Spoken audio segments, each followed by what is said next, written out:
اللهم صل على سيدنا ومولانا محمد وعلى آل سيدنا ومولانا محمد وبارك وسلم عليه. الصلاة والسلام عليك يا سيدي يا رسول الله وعلى آلك وصحبك يا سيدي يا حبيب الله. الصلاة والسلام عليك يا سيدي يا نور العينين وعلى آلك وصحبك يا سيدي يا جد الحسنين. اللہ جل جلالہ وعز اسمہ وعم نوالہ وجل شانہ کی حمد و ثنا کے بعد حضور سرور کونین نبی الحرمین صاحب کونین صاحب مشرقین محبوب رب المشرقین والمغربین حضور نور مجسم شفیع معظم تاجدار مدینہ راحت و قلب و سینہ صاحب معطر بسینہ باعث نزول سکینہ قائد المرسلین و خاتم النبیین آمد مصطفیٰ جناب محمد مصطفیٰ کے دربار کو ہر بار دربار میں ہدیتاً تحفتاً عقیدتاً محبتاً نذراناً درود شریف پڑھنے کے بعد دعا گو ہوں کہ میرا پڑھنا اور آپ کا سننا اللہ پاک اپنے دربار لم یزل میں قبول و منظور فرمائے. اللہ پاک امام الانبیاء کے وسیلہ جلیلہ سے ہم تمام مسلمانوں کو اللہ کے رسول کا دیدار نصیب فرمائے. حضرت صلی اللہ تعالی علیہ وآلہ وسلم کی ولادت باسعادت ہوئی. حضرت سیدہ طیبہ طاہرہ حضرت آمنہ سلام اللہ علیہا فرماتی ہیں میں نے 3 نورانی شخصیت کا دیدار کیا اور ان میں سے میں نے ہر ایک سے سوال کیا کون ہو؟ انہوں نے کہا آمنہ ہم اللہ کے نبی ہیں تجھے مبارک ہو. 1.25 لاکھ نبیوں کا نبی تیرے پیٹ سے آج پیدا ہونے والا ہے. اور جس رات سیدنا غوث اعظم کی ولادت باسعادت ہوئی حضور خود سیدنا غوث اعظم کی ولادت کے وقت تشریف لائے. آپ نے فرمایا ابو صالح تجھے مبارک ہو اللہ تجھے ایک ایسا بیٹا عطا فرمائے گا جو میرا بھی محبوب ہوگا میرے رب کا بھی محبوب ہوگا. اللہ پاک اپنی عظیم الشان کتاب قرآن پاک فرقان حمید برہان رشید میں ذکر کا ذکر فرما رہا ہے. ماہ مبارک ماہ ربیع الثانی ہے. اس ماہ مبارک میں اکثر محبان رسول محبان اولیاء حضور پیران پیر قندیل نورانی شہباز لامکانی قطب نورانی الشیخ عبد القادر جیلانی ثم الحسنی والحسینی کی 11ویں شریف کرتے ہیں اور انشاءاللہ تعالی قیامت تک کرتے رہیں گے. اللہ کا یہ لاکھ فضل ہے اہل سنت و جماعت پر. اللہ پاک نے رسول دیا تے رسول اعظم دیا. اللہ پاک نے فاروق دیا تے فاروق اعظم دیا. اللہ پاک نے امام دیا تے امام اعظم دیا. اللہ نے غوث دیا تے غوث اعظم عطا فرمایا. ہم قیامت تک اللہ تبارک و تعالیٰ کا شکر ادا کرتے رہیں. ہم اس کا حق نہیں ادا کرتے. اس کائنات میں لاکھوں کروڑوں فرقے ہیں. کوئی انبیاء کو نہیں مانتا, کوئی اولیاء کو نہیں مانتا, کوئی اصحاب کو نہیں مانتا, کوئی آل کو نہیں مانتا, کوئی اولیاء کرام کو نہیں مانتا. پوری روح کائنات میں ایک اہل سنت و جماعت ہے جو انبیاء کو بھی مانتے ہیں. انبیاء کے ساتھ جس چیز کی نسبت ہو خواہ وہ صحابہ ہوں آل ہو اولیاء ہو ہم سب کو ماننے والے ہیں. اور حضور فرماتے ہیں من احبا جو بندہ جس سے محبت کرتا ہے آپ نے فرمایا ما مرو قیامت کے دن اسی کے ساتھ ہوگا. ہم حسین سے بھی محبت کرتے ہیں, حسن سے بھی محبت کرتے ہیں, غوث پاک سے بھی محبت کرتے ہیں, داتا حجویری سے بھی محبت کرتے ہیں, پیر میر علی شاہ کے ساتھ محبت کرتے ہیں. ہماری اللہ سے دعا ہے قیامت کے دن ہمیں اولیاء اور انبیاء کی صفوں میں اٹھانا. سوال یہ پیدا ہوتا ہے کہ غوث پاک کے وصال کو صدیاں گزر گئی ہیں، آج گلی گلی نگر نگر غوث پاک کا ذکر ہو رہا ہے، کوئی غوث پاک کی 11ویں کر رہا ہے، کوئی غوث پاک کے نام کا ختم دے رہا ہے، کوئی غوث پاک کے نام کی محفل کر رہا ہے۔ آج صدیوں بعد آپ اور میں یہاں بیٹھ کر غوث اعظم کا ذکر خیر کر رہے ہیں، اس کی وجہ کیا ہے؟ اللہ کا قرآن ارشاد فرماتا ہے فَاذْكُرُونِي أَذْكُرُكُمْ، تم میرا ذکر کرو میں رب تمہارا ذکر کروں گا۔ اچھا اللہ اتنا ہی کہہ دیتا فَاذْكُرُونِي، بس تم میرا ذکر کرو، لازمی یہ کہنا تھا کہ تم میرا ذکر کرو گے تو میں تمہارا ذکر کروں گا۔ اور معاذ اللہ ہم اللہ کے محتاج ہیں، لیکن معاذ اللہ ہمارا رب ہمارے ذکر کا محتاج نہیں ہے۔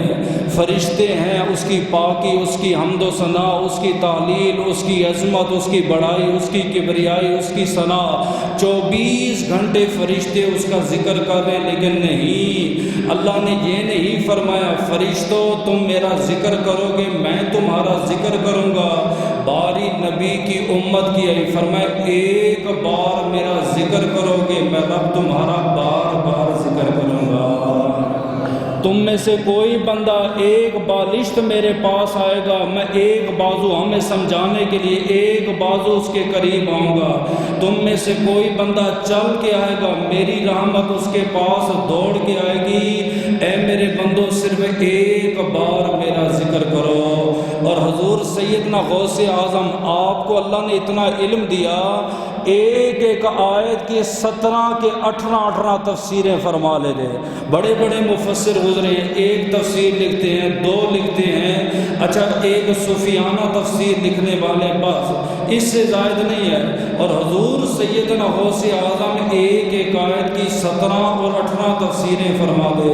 آپ اس آیت کے تحت لکھتے ہیں کہ اللہ پاک فرماتا ہے تم مجھے یاد کرو میں رب تمہیں یاد کروں گا، تم میرا ذکر فرش پہ بیٹھ کے کرو میں رب تمہارا ذکر عرش پہ کراؤں گا، تم بندوں کے سامنے میرا ذکر کرو میں رب فرشتوں کے سامنے تمہارا ذکر کروں گا۔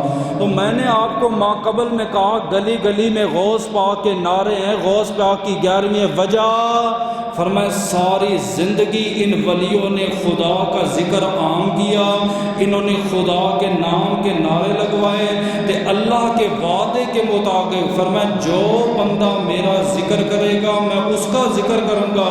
غوث تو نے ساری زندگی میرا ذکر کیا، اب اپنے پیارے بندوں سے میں تیرا ذکر قیامت تک کرواتا رہوں گا۔ اس لیے فرمایا فَاذْكُرُونِي أَذْكُرُكُمْ وَاشْكُرُونِي وَلَا تَكْفُرُونَ، تم میرا ذکر کرو میں تمہارا ذکر کروں گا، میرا شکر ادا کرو اور میری ناشکری نہ کرو۔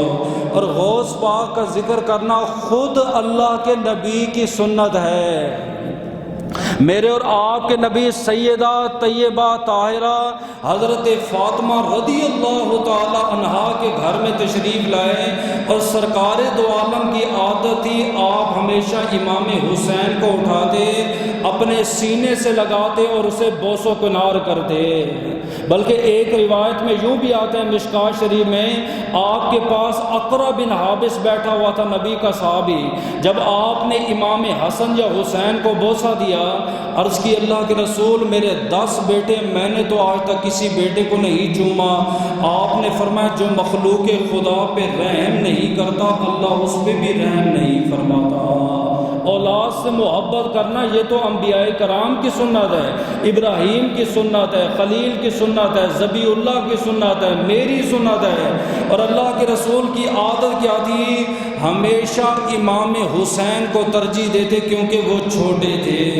اور ایک دفعہ اللہ کے رسول نے امام حسن تے حسین کی کشتی کروائی، جب دونوں بچے آپس میں لڑنے لگے آپ فرماتے تھے حسن حسین کو ٹانگ سے پکڑو، حسن حسین کو ران سے پکڑو، حسن حسین کو گردن سے پکڑو۔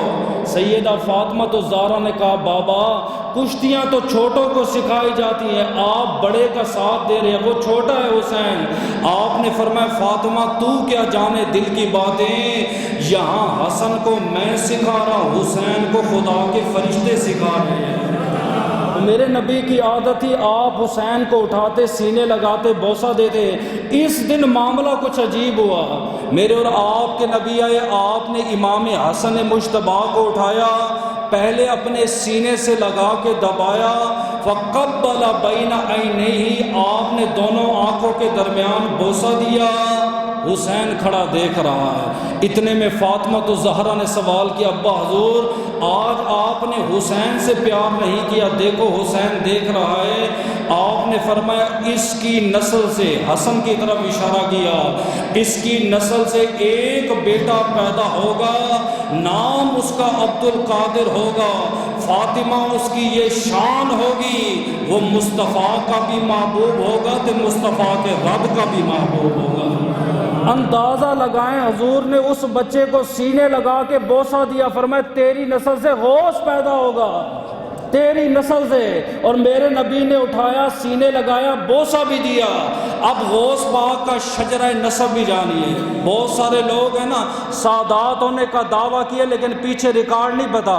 ہم کہتے ہیں ہمارے جتنے بھی اکابرین ہیں، ہمارے جتنے بھی ولی ہیں، آپ ہم سے ان کے شجرے سن لو، انشاءاللہ تعالی اپنا شجرہ یاد ہو کہ نہ ہو لیکن اپنے ولیوں کے شجرے ہم نے یاد رکھے ہوئے ہیں۔ سنیے، کہتے ہیں کہ مولا علی شیر خدا، حضرت میرے اور آپ کے نبی کا نور منتقل ہوا آدم کے بعد، آدم سے نور منتقل ہوا حوا کے بعد، حضرت حوا سے چلتا چلتا چلتا نور آیا حضرت عبد المطلب کے بعد، نور عبد المطلب سے منتقل ہو کر عبداللہ کے پاس آیا۔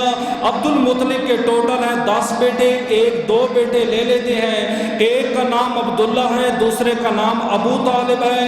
ابو طالب کے گھر ولادت ہوئی مولا کائنات کی، عبداللہ کے گھر ولادت ہوئی میرے اور آپ کے مصطفیٰ کی۔ جب علی کی عمر ہوئی 21 سال، ادھر فاطمہ کی عمر ہوئی 15 سال 6 ماہ 10 دن، بحکم خدا کے مطابق حکم ہوا ان دونوں کا نکاح کرو۔ جب ان دونوں کا نکاح کیا، پہلا بیٹا پیدا ہوا، نام رکھا امام حسن مجتبیٰ۔ امام حسن کو بیٹا پیدا ہوا، نام رکھا امام حسن مصنع۔ امام حسن مصنع کا بیٹا ہوا، نام رکھا سید عبد الحمید۔ سید عبد الحمید کا بیٹا پیدا ہوا، نام رکھا سید موسیٰ جون۔ سید موسیٰ جون کا بیٹا پیدا ہوا، نام رکھا سید موسیٰ ثانی۔ سید موسیٰ ثانی کو اللہ نے بیٹا دیا، نام رکھا سید ودود۔ سید ودود کو اللہ نے بیٹا دیا، نام رکھا سید عبد الواحد شاہ۔ سید عبد الواحد شاہ کا بیٹا ہوا، نام رکھا محمد شاہ۔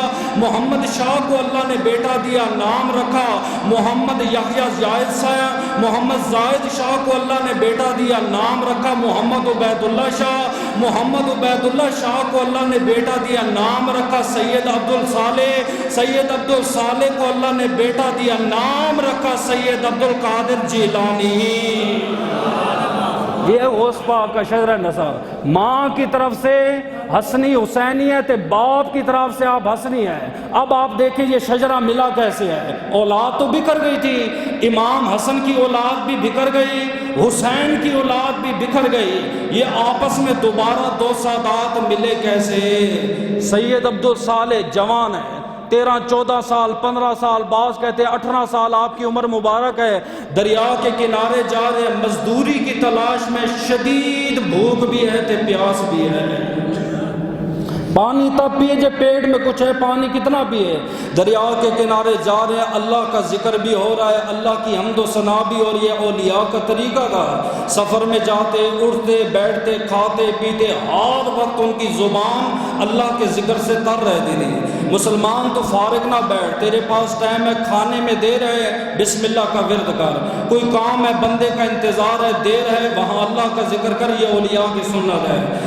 اچانک آپ نے دیکھا دریا میں غوطے کھاتا ہوا ایک سیب نظر آیا، بھوک کی شدت ہی غور و فکر نہ کیا، میرے شیخ نے وہ سیب اٹھایا، ایک طرف سے آپ نے وہ سیب توڑ کے کھایا، ابھی چبایا، اس کا ذائقہ حلق سے نیچے نہ اترا، دل میں خیال آیا اے مالک کے پوچھے بغیر لیا ہے، بغیر اجازت لیا ہے، لقمہ حرام ہے، یہ کھاؤں گا، اس سے میرا خون بنے گا، خون سے اولاد پیدا ہوگی، میری اولاد میری فرما برداری کیسے کرے گی؟ ایک تقوی ہے۔ لوگوں کے سامنے جو بندہ اچھا بنے، اچھا اخلاق ہو، امامہ ہو، جبہ ہو، ہاتھ میں تسبیح، ٹوپی، رومال، ذکر اذکار اور تنہائی میں گناہ کرے، وہ تو متقی نہیں ہے۔ متقی وہ ہے، اس کا ایمان ہے بندوں میں بھی خدا دیکھ رہا ہے، تنہائی میں بھی خدا دیکھ رہا ہے۔ امام بخاری فرماتے ایک بندہ اپنے گھوڑے کو 17 جنگوں میں لے گیا یا 18 جنگوں میں اللہ نے فتح دی ہے، ایک دفعہ حرام کا گھاس کھلایا، ایک جنگ میں گیا، ہار گیا، گھوڑا بھاگا ہی نہیں ہے۔ اس نے گھوڑے سے سوال کیا کیا وجہ ہے؟ اللہ نے اس گھوڑے کو زبان دی ہے، اس نے کہا حرام کا گھاس کھلا کے امید مجھ سے وفا کی کرتا ہے۔ فرمایا جانور کو حضرت آپ حرام کا گھاس کھلائیں وہ وفا نہیں کرتا، اپنی آپ اولاد کو حرام کا لقمہ کھلائیں وہ اولاد وفا نہیں کرے۔ جتنی بڑی بھی آپ تربیت کرے، خون کا اثر رہتا ہے۔ اس سے پہلے آپ نے فرمایا خون کا قطرہ پیدا ہو میں اس کے مالک سے معافی مانگ لیتا ہوں۔ میلوں دور پہلے بھوک بھی ہے، پیاس بھی ہے، بھوک اور پیاس کی شدت ہے، دریا کے کنارے ریویس ہو گئے۔ چلتے چلتے چلتے آپ نے دیکھا ایک باغ ہے، اس کا درخت جھکا ہوا ہے، ٹہنی نیچے جھکی ہوئی ہے، سیب ٹوٹ ٹوٹ کے گر رہے ہیں، سمجھ گئے اسی باغ کا یہ پھل ہے۔ اندر گئے، اندر ایک بابا جی بیٹھے جس کا نام ہے سید عبداللہ سومائی رحمت اللہ تعالی علیہ۔ یہ امام حسن کی اولاد میں سے ہیں، یہ بزرگ ہیں، یہ امام حسین کی اولاد میں سے بزرگ ہیں، اور ادھر آپ ہیں، آپ امام حسن کی اولاد میں سے، آپ جوان ہیں۔ دریا کو پار کیا، السلام علیکم، وعلیکم السلام، حضرت وہ آپ کے باغ کا ایک سیب میں نے کھا لیا۔ فرمایا کوئی بات نہیں بیٹا، حضرت میں نے وہ سیب کھایا، یہ میرے ہاتھ میں ہے، کوئی بات نہیں بیٹا، اللہ نے اتنا مال دیا، ایک آپ نے کھا لیا، درندے پرندے روز کھا جاتے، ہزاروں نیچے گر جاتے، خراب ہو جاتے ہیں۔ فرمایا حضرت میں نے بغیر پوچھے کھایا۔ کہا کوئی بات نہیں۔ حضرت آپ تک نبی کی حدیث نہیں پہنچی کہ اللہ کے نبی راستے میں جا رہے تھے، کھجور ملی، آپ نے فرمایا اگر مجھے پتا ہوتا یہ صدقے کی نہیں ہے تو میں کھا لیتا، مجھے شک ہے یہ صدقے کی ہے، میں نہیں کھاتا، صدقہ تو آل رسول پہ حرام ہے۔ فرمایا آپ کو پتہ نہیں ہے بغیر مالک کے پوچھے ایک دن کا بھی کھانا وہ حرام حرام حرام ہے۔ اس وقت سید عبداللہ سومائی نے اپنی بزرگی کی نگاہ سے دیکھا یہ جوان کوئی عام نہیں ہے، ایک سیب کے چھوٹے سے ٹکڑے کی خاطر اتنی میل سفر کر کے آیا اور نبی پاک کی حدیث بھی سنا رہا ہے، کانپ بھی رہا ہے، رو بھی رہا ہے، معافی بھی مانگ رہا ہے۔ آپ نے موقع کا فائدہ اٹھایا، فرمایا بیٹا دو میری شرطیں ہیں، جو عمل کرو گے تبھی معافی ملے گی، معافی نہیں ملے گی۔ اس نے کہا حضرت بتائیں؟ کہا 12 سال میرے باغ میں باغبانی کرنی پڑے گی، یعنی مالی کا کام کرنا پڑے گا۔ آپ نے دیر بھی نہ لگائی، حرام کا لقمہ، فرمایا تیار ہوں میں۔ دوسری شرط بتائیں؟ اس نے کہا جب 12 سال مکمل ہوں گے پھر جا کے دوسری شرط بتاؤں گا۔ 12 سال سید ابو صالح دن اور رات ایک کر کے کام کرتے رہے، کھیتوں کو پانی بھی دینا ہے، بیج بھی دینا ہے، درختوں کا خیال بھی رکھنا ہے۔ 12 سال بعد سید عبداللہ سومائی تشریف لائے، فرمایا او جوان ذرا سیب تو دکھا اپنے باغ کا۔ آپ نے ایک سیب دیا، کھایا، فرمایا یہ تو کھٹا ہے۔ آپ نے دوسرا سیب پیش کیا، فرمایا یہ تو پھیکا ہے۔ آپ نے تیسرا سیب پیش کیا، اس نے کہا یہ تو اندر سے گلا ہوا ہے۔ اے جوان 12 سال ہو گئے ہیں تجھے باغ میں، ابھی تک تجھے نہیں پتا میٹھا سیب کیسا ہے؟ فرمایا نہیں پتا۔ کیوں نہیں پتا؟ فرمایا کبھی کھایا ہو تو پتا ہو۔ ہائے ہائے، کبھی کھایا ہو تو پتا ہو۔ کہا 12 سال سے یہاں ہو، آپ نے سیب نہیں کھایا؟ حضرت ایک سیب کی معافی کے لیے 12 سال سے محنت کر رہا ہوں، آپ کو کیا لگتا ہے میں اور سیب کھاؤں گا؟ فرمایا تو اپنی شرط پہ پورے اترے، دوسری شرط بتائیں؟ اس نے کہا بیٹا دوسری شرط یہ ہے میرے گھر میں ایک جوان بچی ہے، آنکھوں سے نابینی ہے، ہاتھوں سے معذور ہے، پاؤں سے معذور ہے، چل نہیں سکتی، دیکھ نہیں سکتی، پکڑ نہیں سکتی، سیدھے طریقے سے بیٹھ نہیں سکتی، آپ نے اس کے ساتھ نکاح کرنا۔ یہ تصور تو آج پیدا ہوا نا، لڑکے لڑکی کو اکیلے چھوڑ دو، چاہتا ہے تصویر دکھا دو، اسلام کہتا ہے حرام ہے حرام ہے، ہو سکتا ہے رشتہ نہ ہو، 4 یاروں کو جا کے بتائے گا فلاں کی بیٹی میں دیکھ آیا تھا وہ ایسی تھی، فلاں کو دیکھ آیا تھا وہ ایسی تھی۔ پہلے تو والدین کو اختیار ہوتا تھا، آنکھیں بند کر کے کہتے تھے بیٹی تیرا نکاح فلاں سے، بیٹا تیرا نکاح فلاں سے، بیٹے کو اف تک اجازت نہیں ہوتی تھی۔ آج 4 پیسے کمانے لگ جائے بیٹا، 10 ڈیمانڈیں اس کی ہوتی ہیں، لڑکی ایسی ہونی چاہیے، ایسی ہونی چاہیے، ایسا ہونا چاہیے، میں اس کو دیکھوں گا، میں اس کو ملوں گا، میں موبائل پہ رابطہ رکھوں گا۔ نکاح ہونے سے پہلے وہ حاملہ بھی ہو جاتی ہے، نکاح ہونے سے پہلے رشتہ بھی ٹوٹ جاتا ہے۔ اس کی بنیادی وجہ ہم نے اپنے بزرگوں کا طریقہ چھوڑ دیا ہے۔ اس ٹائم یہ رواج زیادہ سے زیادہ بیٹے کی ماں وہ لڑکے کے پاس جاتی یا لڑکی کے پاس جاتی، اس کا دین دیکھتی، رویہ دیکھتی، دیندار ہے، برشتہ قبول ہے۔ نہ یہ جہیز کی لعنت تھی، نہ یہ فرنیچر کی لعنت تھی، نہ اتنے لاکھوں روپے میں حق مار تھے، نہ یہ اس طرح کے ایجاب و قبول تھے جیسے آج بن چکے۔ سیدھا سیدھا نکاح ہوتا، 2 گواہ بیٹھتے تھے سادگی سے، بس چھوارے تقسیم کے، یہ میرے نبی کی سنت ہے۔ آپ نے فرمایا بابا جی کوئی اور شرط؟ فرمایا نہیں یہی شرط ہے، معذور بیٹی ہے، آپ نے نکاح کرنا ہے ورنہ میں معاف نہیں کروں گا۔ پھر خیال ہے یار حرام کا لقمہ قیامت کے دن سوال ہوگا۔ اے متقی ہیں، پورے بکرے کھا جائے، 11ویں کھا جائے، وہ پیر ہیں؟ آپ پھر ہم پہ اعتراض کرتے ہو یار یہ پیروں کے خلاف ہیں۔ کیوں خلاف ہے؟ ہم نے پڑھا ہی ایسے کاملوں کو ہے، ناقصوں کو ہم ماننے والے بھی نہیں ہیں۔ آپ ہمیں سولی پہ لٹکا دیں تب بھی ہم کہیں گے یہ جیلی ہیں، جیلی ہیں۔ ہم حقیقی مرشدوں کو ماننے والے ہیں، کاملوں کو ماننے والے ہیں، کاملوں کے ہاتھ میں ہاتھ دینے والے ہیں۔ آپ نے کہا ٹھیک ہے، نکاح ہو گیا، کمرے میں گئے، دلہن نے کھڑے ہو کر استقبال بھی کیا، زبان سے السلام علیکم بھی کہا، چلتے ہوئے آپ کو لے کے آنے لگی دوڑ کے باہر۔ آپ کے سسر نے عبداللہ سومائی نے کہا کیا ہوا بیٹا؟ فرمایا وہ اندر کوئی اور عورت آ گئی ہے۔ کیسے؟ آپ نے کہا وہ نابینی ہے۔ فرمایا بیٹا میرا مقصد یہ ہے، آج تک میری شہزادی نے کسی غیر محرم کو نہیں دیکھا۔ حضرت آپ نے کہا وہ ہاتھوں سے معذور ہے۔ فرمایا آج تک میں نے نہیں دیکھا ان ہاتھوں سے اس نے غیر شرعی کام کیا ہو۔ حضرت آپ نے کہا وہ پاؤں سے معذور ہے۔ فرمایا خدا کی قسم جب سے یہ پیدا ہوئی ہے آج تک یہ دروازے کی چوکھٹ پر بھی نہیں آئی۔ تو علماء کہتے ہیں جب باپ ایسا ہو 12 سال محنت کرے لقمے حرام کی معافی کے لیے، تو ماں اتنی کاملہ ہو جب ان دونوں کا خون ملتا ہے تب جا کے اللہ پاک غوث پاک کو پیدا فرماتا ہے۔ کامل بچے ایسے نہیں بنتے۔ تو لاکھ بڑے سے بڑے سکول میں داخل کروا، کالج میں لے جا، یونیورسٹی میں لے جا، بغداد شریف بھیجے، مدینہ طیبہ میں، اگر تیرا خون گندا ہے، جو لڑکی تو نکاح میں لے کے آ رہا ہے وہ اندر سے اس کا من پلید ہے، وہاں سے کبھی بھی حسن حسین کے دیوانے نہیں پیدا ہوتے۔ مجھے ایک بندہ کہنے لگا اب ولی کیوں نہیں پیدا ہوتے؟ پہلے ولیوں کی اتنی کرامتیں تھی، ایسی ہیں۔ میں کہتا ہوں غوث پاک جیسی ماں تو ہمیں لا دے، دیکھ ولی درجنوں کے حساب سے ولی نظر آئے۔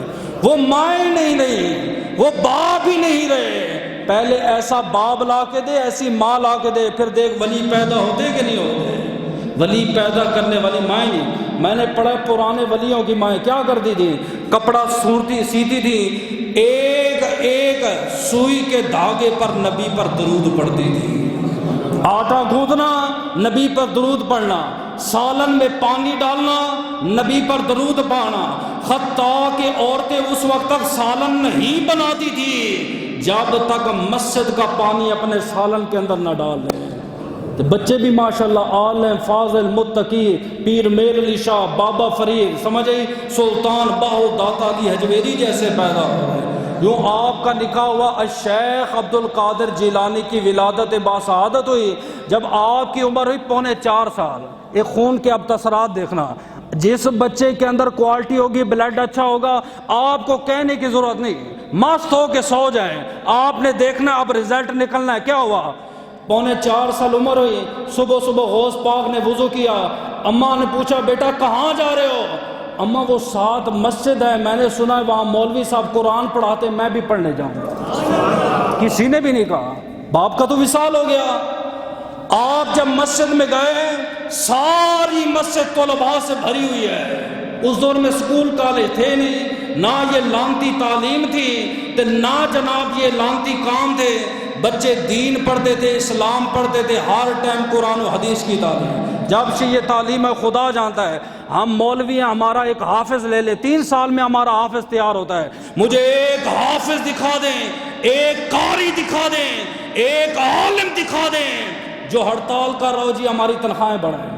10,000 عالم کی تنخواہ 20,000، پورا ٹبر پال ہے، خاندان پال ہے. کیوں؟ فرمایا یہ نبی کے دین کا صدقہ ہے. 16 پڑھا ہوا سنتے لے کے گھوم رہا ہے، کوئی خودکشی کر رہا ہے، ڈاکٹر رو رہا ہے، انجینئر رو رہا ہے. کیوں؟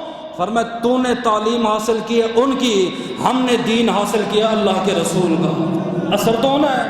اب 4 سال عمر ہے، غوث پاک 3.25 سال دروازے پہ کھڑے، مسجد میں رش ہے. آج کا بچہ ہوتا واپس آ جاتا، جگہ ہی نہیں ملی. آپ کھڑے انتظار میں. کس انتظار میں؟ بابا ہے. اس نے کہا بیٹا کیوں کھڑے ہو؟ بابا جی میں نے سبق پڑھنا ہے. اندر کیوں نہیں جاتے؟ بابا جی اندر رش ہے. گھر کیوں نہیں جاتے؟ فرمایا شاید کسی بچے کو چھٹی ہو جائے تو میں بیٹھ جاؤں گا. آنکھوں میں آنسو، میں نے قرآن پڑھنا ہے. کافی دیر کھڑے رہے. جب آپ کے صبر کی انتہا ہوئی، حاتب غیب سے آواز آتی ہے، اوے بچوں راستہ بناؤ، زمانے کا غوث آ رہا ہے. کہتے ہیں اسی ٹائم آپ کی ولایت چمکی 4.25 سال کی عمر میں. یہ ہوتا ہے مادرزال. استاد کے پاس بیٹھے، استاد نے کہا فرمایا الف، آگے پوری علی با سنا دیں. استاد نے کہا پڑھ بھائی الحمدللہ، کہا یہ بھی آتی ہے. استاد نے فرمایا الف لام میم ذالک الکتاب، کہا یہ بھی آتی ہے.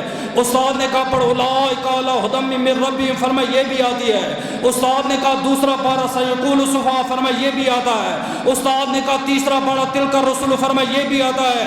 استاد آگے جاتا رہا، بچے پر نگاہ ڈالتا رہا. اس نے کہا استاد جی 18 پارے تو ماں کے پیڑ سے پڑھ کے آیا ہوں، آگے مجھے پڑھاؤ. ان کا کام کیا تھا ماں کا؟ 24 گھنٹے بچہ پیٹ میں ہے، صبح و شام درود بھی ہے، ساتھ ساتھ قرآن کی تلاوت بھی ہے. اثر بڑا پڑتا ہے بچے پر بڑا. فرمایا 18 پارے تو ماں کے پیٹ میں پڑھے، مجھے آگے پڑھا ہے. جب آپ نے ناظرہ مکمل کیا پھر ماں کے پاس ہے. اماں یہاں ناظرہ بھی مکمل ہو گیا، حفظ بھی مکمل ہو گیا. میں نے سنا ہے بغداد بہت بڑی یونیورسٹی ہے، بہت بڑا مدرسہ ہے، وہاں پہ علم حدیث پڑھاتے ہیں، آپ اجازت دیتی ہیں؟ کاملہ ماں تھی، اکلوتا بچہ. فرمایا اجازت ہے. 80 درہم کے 80 دینار باپ وراثت میں چھوڑ گیا. 40 اپنے پاس رکھے، 40 غوث پاک کو جیکٹ کے اندر سی لیے. فرمایا یہ تیرے طالب علمی کا خرچ ہے، بس پورا کر آنا. مجھے قاری صاحب بتا رہے تھے ہمارے علاقے میں مفتی موسیٰ صاحب کتنے پیسے لے کے گئے؟ 4 روپے لے کر گئے تھے، افغانستان پڑھنے کے لیے گئے. واپس جب آئے 12-15 سال پڑھتے رہے، 1.5 روپیہ بچا کے آئے. برکت تھی نا، تھوڑے سے پیسے تھے. جب سے یہ ڈالر پاؤنڈ آئے خدا جانتے پیسوں میں برکت ختم ہو گئی ہے.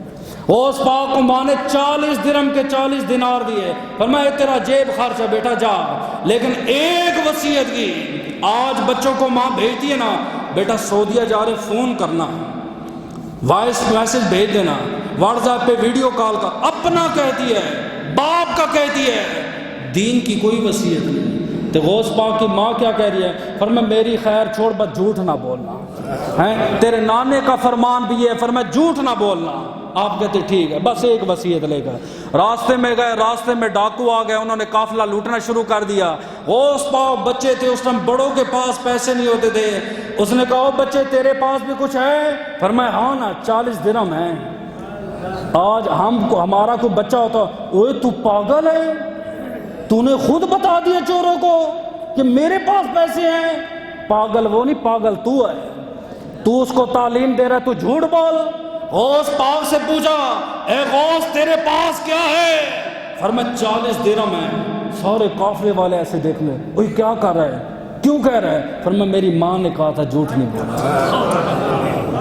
ڈاکو کا سا اس سے لگا یہ مذاق کر رہا ہے بچہ. کہاں بچے کے پاس 40 درہم، یعنی 40 لاکھ کے برابر سمجھ لیں. 12-13 سال کا بچہ 40 لاکھ روپے اٹھائے پھرتا ہے. وہ ڈاکو کے سردار کے پاس گیا. اس نے کہا حضرت ایک بچہ معاذ اللہ ایسا ایسا جھوٹ بولتا ہے. ڈاکو کا سردار ہے. اس نے کہا ہاں بیٹا تیرے پاس کیا ہے؟ فرمایا 40 درہم دینار ہیں. کہاں ہیں؟ آپ نے جیکٹ کھولی، فرمایا یہ ہیں. ڈاکو پریشان ہو گیا. اس نے کہا بیٹا چھپا سکتا تھا نا، ہمیں نہ بتاتا کیسے؟ فرمایا میری ماں نے کہا تھا جھوٹ نہ بولنا. یہ سن کر 12 سال ہے میرے غوث کی عمر. فرمایا بیٹا ہاتھ بڑھا، تو ماں کے کہنے پر جھوٹ چھوڑ سکتا ہے، ہم رب رسول کے کہنے پر جھوٹ نہیں چھوڑ سکتے. اور زمانے کے غوث ہاتھ بڑھا، آج کے بعد تیرے غلام بھی ہیں، تیرے مرید بھی ہیں. 40 ڈاکوؤں کو مسلمان بھی کیا، اسلام میں بھی لے کر آئے، مرید بنا لیا. یہ ہوتا ہے مادرزاد ولی، خون کا اثر ہوتا ہے. میں بار بار آپ کو کہوں گا، رشتہ کرنا ہے عورت میں باقی کوئی کوالٹی نہ دیکھیں، سب سے پہلے دیکھا دین کتنا جانتی ہے. دنیا دار ہے، اولاد آپ کی انگریز ہندو بنے گی. یہ دین دار ہے، انشاءاللہ دین آپ کے گھر کی دہلیز میں جمع ہو جائے. 40 بندے مسلمان غوث پاک چلے گئے بغداد یونیورسٹی، تعلیم زیر تعلیم مکمل ہو گئی.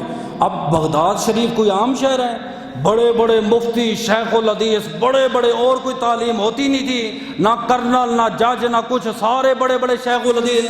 آپ پڑھ گئے تھے، بچے آپ کو کہتے حضرت آپ خطاب کرو، بڑا علم ہے. آپ نے فرمایا میں خطاب نہیں کرتا. یہ عام بات نہیں ہے، یہ سریں لگانا، شعر و شاعری کرنا، یہ ممبر رسول کا مذاق ہے. یہ اس لیے ممبر نہیں بنا، یہ مسئلے مسائل کو لے اگر عام بات ہوتی ہے. غوث پاک کہہ رہے میں خطاب نہیں کر سکتا. آپ کی آنکھ لگی، آنکھ کا لگنا تھا اللہ کے نبی کا دیدار. اور ایسی نیندوں پر لاکھوں بیداریاں کو قربان ہے جس نیند میں اللہ کے نبی کا دیدار ہو جائے. آنکھ لگی، فرمایا بیٹا عبد القادر اٹھو نا ذرا، خطاب تو کرو بغداد میں. فرمایا بابا جی میں خطاب نہیں کر سکتا، یہ بڑے فصیح ہیں، بڑے بلیغ ہیں، بڑے علمی لوگ ہیں، بڑے علم والے، میں تو ان کے سامنے نہیں بول سکتا. آپ نے فرمایا بیٹا عبد القادر ذرا اپنا منہ کھولو. کہتے ہیں میں نے منہ کھولا، 7 مرتبہ اللہ کے نبی نے اپنا لعاب میرے منہ میں ڈالا. اس کی برکت آپ کو میں ایک سمجھاؤں، 2 مثالیں دے دیتا ہوں. ابو بکر صدیق کو سانپ نے کاٹا، زہریلے سانپ نے کاٹا. آج کے دور میں جدید میڈیسن ہے، کوئی تقریباً 70% سانپ بے زہریلے ہیں، لیکن کوبرا جیسا سانپ کاٹ جائے ہمارے ڈاکٹروں کے پاس بھی علاج نہیں ہے. صدیق کو جب سانپ نے کاٹا، میرے نبی نے لعاب لگا، اللہ نے شفا عطا فرمایا. مولا علی شیر خدا خیبر کے موقع پر ہیں، آقا آنکھوں میں دھول ہے، آنکھوں سے نظر کچھ نہیں آتا. کہتے نبی نے اپنا لعاب لگا، کہتے ساری زندگی میری آنکھوں میں تکلیف نہ ہوئی. لعاب مصطفیٰ کا اثر بتا رہا ہوں. ایک اور چھوٹی مثال دے دوں. مولا علی شیر خدا نے میں خطاب کریں کئی دفعہ بتا چکا ہوں. ایک بندے نے سوال کیا، فرمایا جانتے ہو مولا علی جبریل کہاں ہے؟ فرمایا یہ میرے سامنے کھڑا ہے. جبریل چلے گئے. صحابہ نے پوچھا اتنا علم؟ فرمایا جب نبی کو غسل دے رہا تھا، پانی باہر کا تھا، غسل کپڑے اتار کے نہیں دیا، اوپر پھینکا گیا پانی. یہ بھی سن لے، جنازہ نبی کا نہیں ہوا، یکے بعد دیگر درود پڑھا گیا، کیونکہ جنازے مردوں کے پڑھتے ہیں. آگے سمجھ؟ ہاں، جو زندہ مردہ پہ بحث کرے اسے کو بتا وہ امام جس نے نبی کا جنازہ پڑھایا، بات ہی ختم کر دیتے ہیں. سمجھ آئیے؟ کہتے ہیں نبی پاک باہر سے پانی لا کے میں نے غسل دیا، ایک قطرہ یہاں پہ ٹھہر گیا. پہلے انگلی لگانے لگا، پھر کہا نہیں، اس کی نسبت نبی کے چہرے کے ساتھ ہے، عام قطرہ ہے. نبی کے قدم جناب کعبے میں لگ جائے، اللہ فرماتا مجھے کعبے کی قسم ہے، مکہ کی قسم ہے. وَالتِّينِ وَالزَّيْتُونَ اللہ قسمیں اٹھاتا ہے. تو یہ تو قطرہ نبی کے رخسار پہ لگا ہے، عام قطرہ ہے. کہتے میں نے ہونٹوں سے پی لیا، خدا کی قسم نگاہ اٹھاتا ہوں تو عرش الہی کو دیکھ لیتا ہوں، نگاہ جھکاتا ہوں تو تخت سرا کو دیکھ لیتا ہوں. مولا علی نے ایک قطرہ پیا ہے، اور غوث پاک کو نبی نے 7 مرتبہ لعاب پلایا. کہتے ہیں نبی چلے گئے، اس کے بعد مولا کائنات تشریف لائے. بیٹا اٹھو، شہر جلاں بغداد میں خطاب کرو. بابا حضور یہ بڑے فصیح و بلیغ ہیں. 6 مرتبہ مولا کائنات نے اپنا لعاب غوث کے دہن مبارک میں ڈالا. تو غوث پاک نے ایک سوال کیا، عقیدہ اہل سنت واضح کر دیا. فرمایا ابھی نبی آئے تھے، 7 مرتبہ لعاب ڈالا، آپ نے 6 مرتبہ ڈالا. علی پاک نے فرمایا بیٹا اس نبی کی برابری کون کر سکتا ہے؟ علی نبی جیسا نہیں ہو سکتا.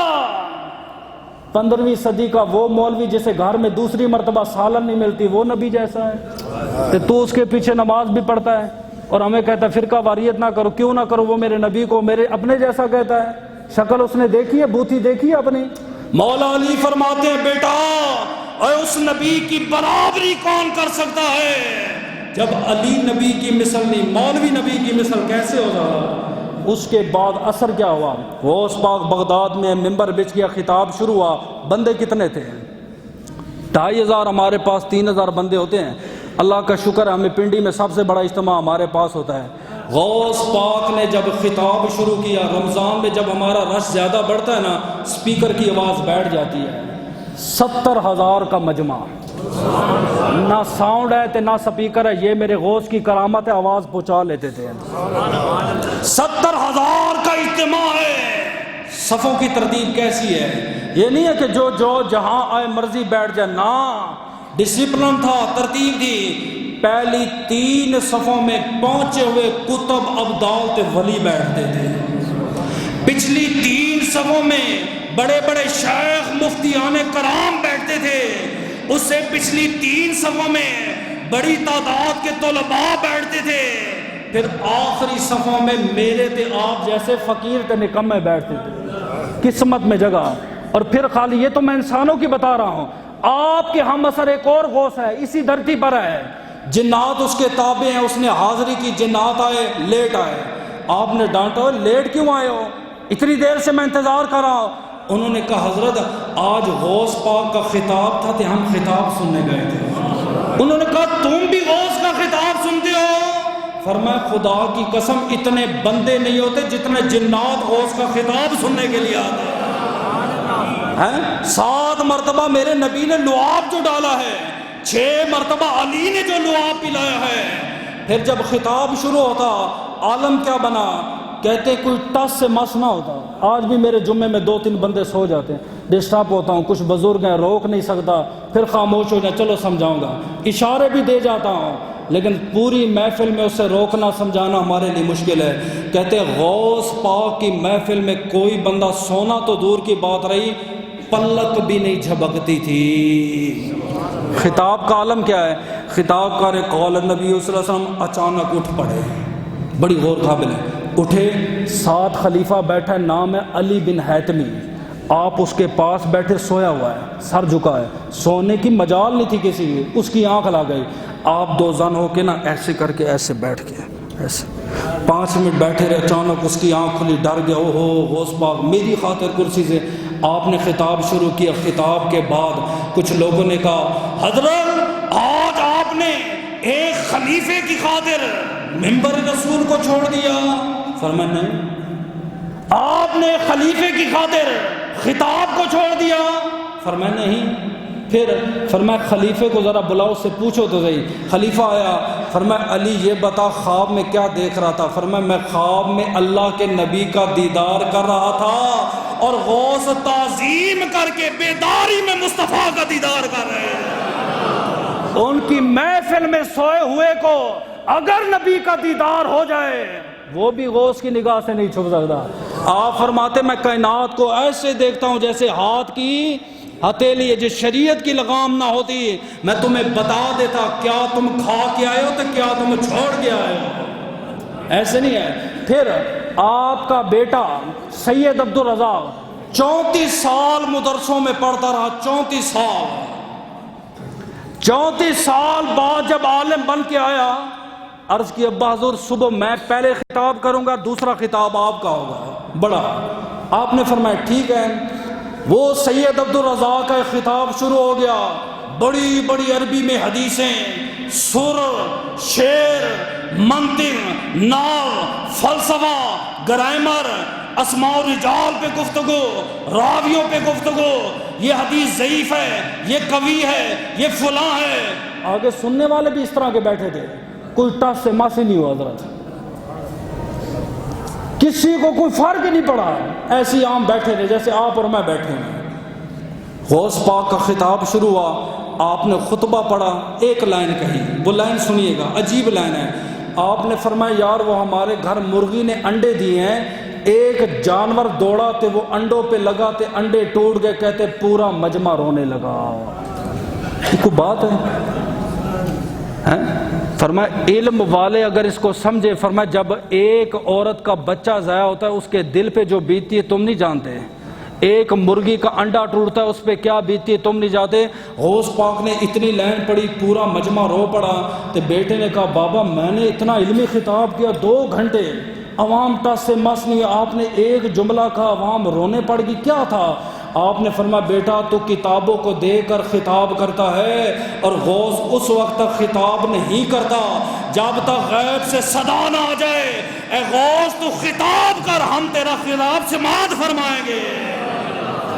جی فرق ہوتا ہے نا خطاب کرنے میں، ہر بندہ نہیں ہے، سمجھے ہیں؟ اچھا مسئلہ ہمارا یہ ہے، ملک پاکستان میں آپ اور میں سب 11ویں شریف مناتے ہیں، ایسی ہے نا؟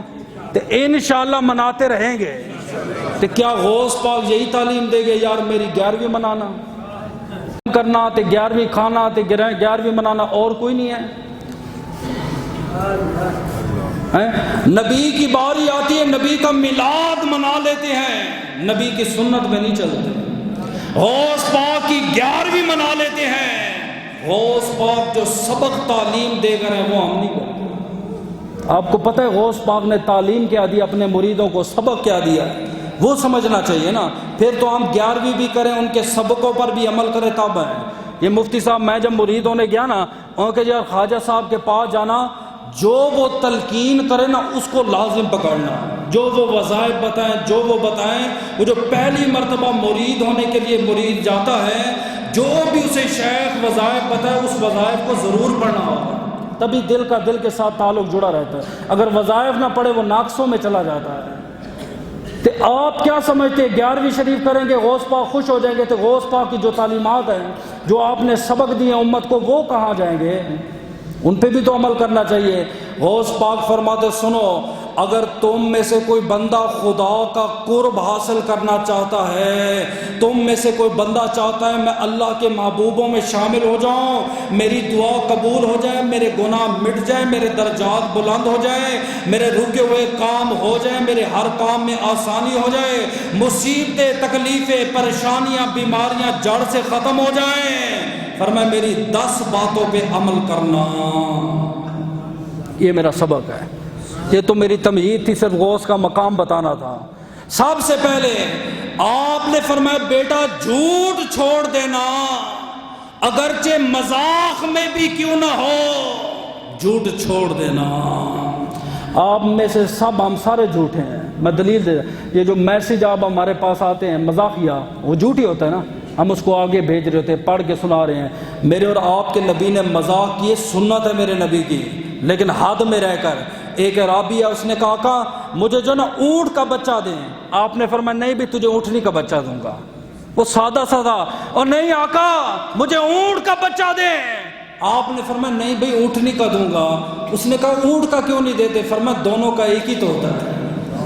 ایک اور بڑھیا آئی، اس نے آقا عرض کیا آقا آپ دعا کریں اللہ مجھے جنت دے، آپ نے فرمایا تو نہیں جنت میں جا سکتی۔ آقا وہ کیوں؟ میں تو آپ کی صحابیہ ہوں، کلمہ پڑھنے والے۔ فرمایا سارے جائیں گے، تو نہیں جا سکتی۔ آقا وہ کیوں؟ فرمایا میں نے رب سے دعا کی ہے، بوڑھا جنت میں نہیں جائے گا، سارے امتی جوان بن کے جنت میں جائیں گے۔ اصحاب رسول نے عرض کیا آقا ہم آپ سے مذاق کرتے ہیں، آپ ہم سے بھی مذاق کرتے ہیں؟ آپ نے فرمایا فرق ہے، یہ فرق سمجھیے گا۔ آپ نے فرمایا میں نے کبھی مذاق میں بھی جھوٹ نہیں بولا۔ یہاں کہتے ہیں میں تو مذاق کی تھی ہے، غوث پاک کہتے جھوٹ کو چھوڑ دے اگرچہ مذاق میں بھی کیوں نہ ہو، فرمایا جھوٹ جیسی لعنت کو اپنی زبان سے اتار دے۔ ایک آدمی ہے، اس نے کہا کلمہ پڑھتا ہوں سارے گناہ چھوڑ دوں گا لیکن عادی ہوں جھوٹ بولنے کا، جھوٹ نہیں چھوڑ سکتا، سمجھے نہیں، سارے گناہ میں چھوڑ دوں گا، شراب زنا میں نہیں چھوڑوں گا۔ آپ نے فرمایا ٹھیک ہے میں تیری مانتا ہوں، تو میری اتنی مان لے کہ جھوٹ چھوڑے گا۔ اس نے کہا ٹھیک ہے، کلمہ پڑھا، اسلام قبول کیا۔ کچھ دنوں بعد دیکھا وہ صوم و صلات کا پابند ہے، 5 وقت کی نماز، صوم و صلات۔ آپ نے فرمایا کیا ہوا؟ آقا میں نے جھوٹ چھوڑا، جھوٹ کی برکت سے اللہ نے سارے گناہوں سے مجھے پاک اور صاف کر دیا۔ تو غوث پاک کی پہلی کیا ہے؟ میں نے یاد کروانا ہے۔ آپ نے فرمایا جھوٹ کو چھوڑ دو، اگرچہ مذاق میں بھی کیوں نہ ہو۔ دوسرا آپ نے فرمایا وعدہ کرو نہ، جو وعدہ کرتے ہو تو وعدہ کو پورا کرو۔ تو آج کی ماں بچے کو کہتی ہے اوے پرومس کر میرے ساتھ، باپ کہتا ہے پرومس، اوے تجھے پتہ بھی ہے وعدہ کیا چیز ہے؟ میرے نبی کیا فرماتے ہیں؟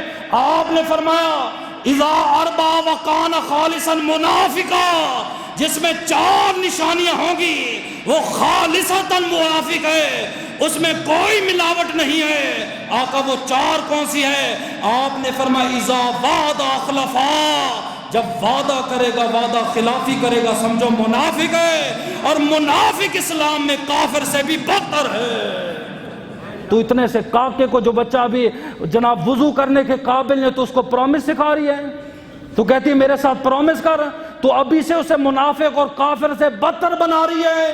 پھر تو کہتی محلہ ایسا ہے، سوسائٹی ایسی ہے، یہاں گھر نہیں لینا، تو عرش پہ بھی چلی جا، پہلے تو اپنی تربیت کر پھر جا کے اپنی اولاد کی تربیت کر۔ میں تو کہتا ہوں یار جن کی شادیاں کر رہے لڑکیوں کی، 1 مہینہ ہمارے پاس تو چھوڑ دو، ہم نے پوچھے تو صحیح تم نے ہم بستری کیسے کرنی ہے، خدا جانتا ہے نہیں پتا۔ ایک شادی شدہ آدمی میرے پاس ہے، سر پہ امامہ، اتنی بڑی داڑھی ہے، مجھ سے بڑی داڑھی ہے، شادی کے تقریباً 10 دن بعد آیا، کہتا ہے وہ بیوی کو مینسس ہوئے، مولانا صاحب یہ سچ ہے یہ جھوٹ بولتی ہے؟ میں کہ یہ نہ ہوتے نا تو بھی نہ ہوتا، یہ ہیں تو بچے پیدا ہوتے ہیں، یہ حالات ہے۔ یہ جوانوں کو یہ نہیں پتہ پیچھے بچوں کا کیا ہوگا، یہ تربیت کرے گا، اسکولوں میں تربیت نہیں، بنیادی دستگاہ ماں کی، وہ ماں کی گود ہے کہ باپ کی شفقت ہے۔ تو نماز پڑھنے آتا تو کامل نہیں ہے، کمال تب ہے تو بھی نماز کے لیے آ، تیری اولاد بھی تیرے ساتھ ہے، تیری بچیاں بھی گھر میں کھڑے ہو کے نماز، اپنے گھر کا ماحول بدل۔ آپ نے فرمایا وعدہ مت کرو، اگر وعدہ کرتے ہو وعدے کو نبھانا سیکھو۔ ایک عرابی نبی سے وعدہ کر گیا، سودا ہوا، آقا میں آتا ہوں آپ ٹھہرے، 3 دن میرے نبی کھڑے رہے، نہ کھایا نہ پیا۔ 3 دن بعد اسے یاد ہے او میں نے وعدہ کیا ہے، وہاں سے گزرا دیکھا نبی کھڑے ہوئے تھے، آقا میں بھول گیا تھا۔ فرمایا تو نے مجھے اذیت دی ہے، تو کیا چاہتا ہے؟ تو نے مجھے کہا تھا میں آؤں گا، میں چلا جاتا، یہ وعدہ خلافی ہوتی ہے، میں نبیوں کے وعدہ خلافی نہیں کرتا۔ آپ نے فرمایا وعدہ کرو نہیں، جب وعدہ کرتے ہو وعدوں کو نبھاؤ۔ تیسرا غصے میں بھی لعنت گالی نہ دو، یہ کہتے ہیں تیرے تے لکھ لعنت ہے فلاں فلاں، فرمایا لعن تان نہ کرو۔ ایک عورت نے اونٹنی پہ لعنت کی، اس نے کہا تیرے تے لعنت ہے، میرے نبی نے فرمایا اوے اس سے نیچے اترو، اس کی سواری مت کرو، اس اونٹنی کے اوپر لعنت کر دی گئی ہے۔ آپ نے فرمایا جس اونٹنی پر تو آل اولاد پہ لعنت کرتا ہے، بچوں پہ تو لعنت کرتا ہے۔ اور گالی کیا ہے؟ ابو بکر نبی کے سامنے بیٹھے، کافر نے گالی دی، آپ خاموش ہو گئے، پھر گالی دی، نبی بھی ساتھ خاموش، 3 دفعہ اس نے گالیاں دی، خاموش۔ 4تھی مرتبہ جب ابو بکر نے جواب دیا میرے نبی اٹھ کے چلے گئے۔ آقا اس نے 3 مرتبہ دیے، میں خاموش رہا، صبر کیا، ایک 4تھی مرتبہ جب اس نے دیا میں نے جواب دیا، حق تو بنتا تھا۔ آپ نے فرمایا صدیق میں نے روکا تھا نا گالی مت دو، جب تجھے دے رہا تھا خدا کے فرشتے اس کو جواب دے رہے تھے، جب تو نے گالی کا جواب دیا وہ خدا کے فرشتے چلے گئے، وہاں میں بیٹھ کے کیا کر دا۔ مسلمان جب تجھے گالی دے صبر کر، تو یہ تصور رہا گالی بڑوں کو دیے گئی ہیں، انہوں نے صبر کیا تو خدا کے فرشتے جواب دیتے ہیں۔ چوتھا آپ نے فرمایا کفر کا فتویٰ نہ دینا، کفر شرک کا، یہ مشینیں چلائی ہوئی نا درباروں پہ جانے والا شرک، آپ فرماتے او میرے مریدو کبھی کفر اور شرک کا فتویٰ نہ دینا۔ میرے نبی نے فرمایا سنو، جب کوئی بندہ کسی پہ فتویٰ لگاتا ہے، فیس بک کے جو مفتی ہیں ان کو بتا رہا ہوں، یہ مولوی ایسا تھا، یہ مولوی، تجھے استنجا نہیں کرنے آتا، تو مولویوں پہ فتوے لگا رہا ہے۔ آپ نے فرمایا جب امتی فتویٰ دیتا ہے، فتویٰ اس امتی کے پاس جاتا ہے، اگر مستحق ہو تو اس تک پہنچ جاتا ہے، اگر مستحق نہ ہو پلٹ کے آتا ہے، اپنے اوپر خود لگ جاتا ہے۔ اب تیری مرضی، کافر کا فتویٰ لگا تو تیرے اوپر لگے گا، گالی گلوچ کا لگا تیرے اوپر۔ تیسرا آپ نے فرمایا قیامت کی بڑی نشانیوں میں سے نشانی یہ ہے میرا دین یتیم ہو جائے گا، میرا دین مسکین ہو جائے گا۔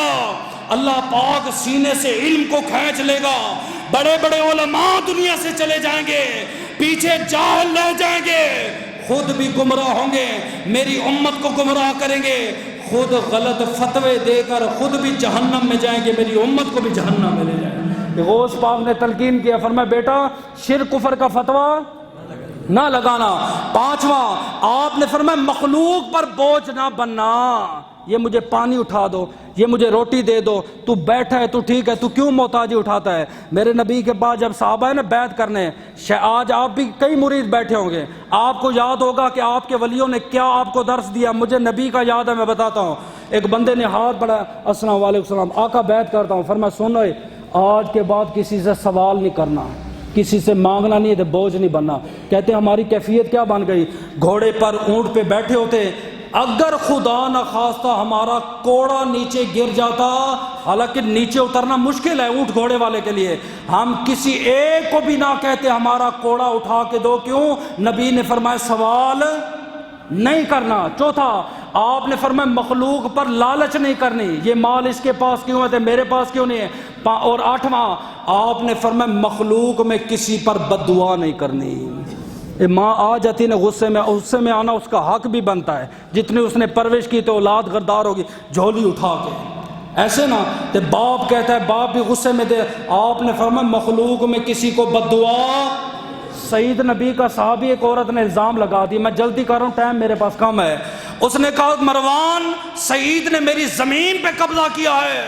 حضرت سعید کو دربار میں لایا گیا، عدالت میں کھڑے ہوئے، آپ فرماتے مروان سن، میرے پیغمبر نے میری تعلیم کی ہے اور میرے نبی نے کہا ہے جو بندہ کسی کی زمین پر ایک بالشت قبضہ کرے گا قیامت کے دن 7 زمینوں کا توق اس کے گلے میں ڈالا جائے گا۔ فرمایا یہ حدیثیں ہم نے آمنہ کے لال سے سنی ہے، آپ کیا سمجھتے ہو ہم لوگوں کی زمینوں پہ قبضہ کریں گے؟ اے اللہ تو دیکھ رہا ہے یہ ایک صحابی پر زمین کا الزام لگا رہے ہیں، میرے مالک اسے موت نہ دینا جب تک یہ اندھی نہیں ہو جاتی، میرے مالک اسے موت نہ دینا جب تک یہ عبرت کا نشان نہیں بن جاتی۔ اس بڑھیا کی عمر ہوئی 100 سال، آخری عمر میں ہوگی نابینی، تے گلیاں پٹک پٹک کے گرتی تھی، کہتی تھی لوگوں مجھے سعید کی بد دعا لگ گئی ہے، لوگوں مجھے سعید کی بد دعا لگ گئی ہے، آخر کار کنویں میں گر کے ہلاک ہو گئی۔ آپ نے فرمایا مخلوق میں کسی پر بد دعا، کتا بھی ہو فرمایا اس کو بھی بد دعا مت دو، دعا دیتے ہو دو، یہ سنت ہے، بد دعا نہ کرو۔ آٹھواں نواں آپ نے فرمایا اپنے ظاہر تے باطن کو جیسے لوگوں کے سامنے اچھا پیش کرتے ہو، کپڑے کاٹن کے ہیں، ہاتھ میں رومال، گھڑی، ہاتھ میں آئی فون، اپنے آپ کو اچھا ثابت کرتے ہو، ہنس کے ملتے ہو، فرمایا جیسے تمہارا ظاہر ہے ویسے تیرا باطن ہونا چاہیے، تو گھر میں بھی ویسا ہو۔ انسان کا پتہ ہی نہیں لگا جی محلے والوں سے پوچھو، محلے والے بتائیں گے کیسا ہے، نا میرے نبی نے فرمایا خیرکم، تم میں سے بہتر وہ ہے جو اپنے گھر میں اچھا ہو۔ اس کی بیوی سے پوچھ کیسا خامد ہے، بیٹیوں سے پوچھ تیرا باپ کیسا ہے، بیٹے سے پوچھ تیرا باپ کیسا ہے، ماں سے پوچھ تیرا بیٹا کیسا ہے، پھر پتہ چلے گا یہ بندہ کیسا ہے۔ 10واں آپ نے فرمایا بھائی عاجزی انکساری کرو چاہے تمہیں جتنا خسارہ ہو۔ غوث کی 11ویں بھی کرتے ہو تو غوث کے ان 10 باتوں پر بھی عمل، یاد رہے گا ان 10 باتوں پر عمل بھی۔ آخری چھوٹی سی بات ہے، محبت کی ہے۔ ایک غوث پاک کا دھوبی تھا، وصال ہو گیا، قبر میں گیا، فرشتوں نے، اچھا مزے کی بات بتاؤں، بیان کیوں کر رہا ہوں، لکھا بھی دیوبندیوں نے، غوث پاک کا دھوبی ہے، کہتے کوئی ولی کچھ نہیں کر سکتا، میں کہ ٹھیک ہے میری تو کتاب نہیں تیری ہے، کہتے جب وصال ہوا قبر میں سوال ہوا من ربو کا، کہتا میں غوث پاک کا دھوبی ہوں، اے سادہ، انہوں نے کہا ماں دینو کا، اوے میں غوث پاک کا دھوبی ہوں، ماں کنت تقولو فی حقی حاضر رجل، پھر میں غوث پاک کا دھوبی ہوں۔ نبی کا پوچھا کہتا ہے میں غوث کا دھوبی ہوں، خدا کا پوچھا کہتا ہے میں غوث کا دھوبی ہوں، دین کا پوچھا میں خدا کا دھوبی ہوں۔ اگر کسی کو اعتراض ہو ان سے پوچھے، کتاب بھی ان کی، میرا تو کوئی نہیں ہے نا۔ پریشان ہو گئے، یا اللہ اس کو ہمارے حساب کے لیے بھیجا ہے یا ہمیں اس کے حساب کے لیے بھیجا ہے؟ حاتب غیب سے آواز واپس آ جو، سچ کہتا ہے غوث پاک کا دھوبی ہے، وجہ کیا تھی اس کے کہنے کا مقصد یہ تھا یار جو غوث کا رب ہے وہی تو میرا رب ہے، جو غوث کا دین ہے وہی میرا دین ہے، جو نبی کا دین ہے وہی میرے، جو غوث کا دین ہے وہی میرے نبی کا دین ہے. سمجھئے؟ تو مرید بنتے ہو 11ویں کرتے ہو تو ان باتوں پر بھی آپ نے عمل کرنا ہے. دعا ہے اللہ عمل کی.